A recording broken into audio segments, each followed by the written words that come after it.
बाके बिहारी की जय. बाके बिहारी या नावामागचा अर्थ काय बरं असेल? बाके म्हणजे वाकलेले, विहारी म्हणजे विहार करणारे श्रीकृष्ण. मूर्तीतील कृष्णाचे 3 वाकलेले भाग, कटी, मान आणि पाय यामुळे त्यांना बाके बिहारी म्हणतात. बिहारीजींच्या मूर्तीचे डोळे अतिशय दिव्य, आकर्षक आहेत.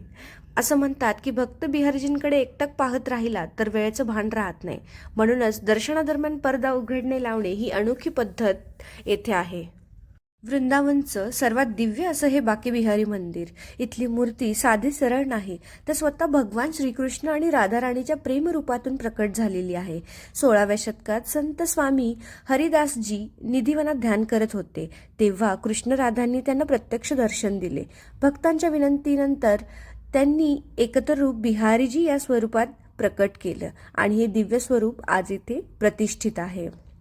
इथल्या अधिकांश मंदिरात सकाळी मंगलाआरती असते, पण इथे नाही, कारण बिहारीजी बालकाच्या स्वरूपात आहेत. बालकाला झोपेतून जबरदस्ती उठवू नये म्हणून मंगलाआरती रोज होत नाही. इथे भगवानाची सेवा राजासारखी नाही, त्यांना लाडक्या बालकाप्रमाणे मानलं जातं. थोडक्यात वृंदावनची ही अशी जागा आहे जिथे दर्शन नाही, अनुभव होतो.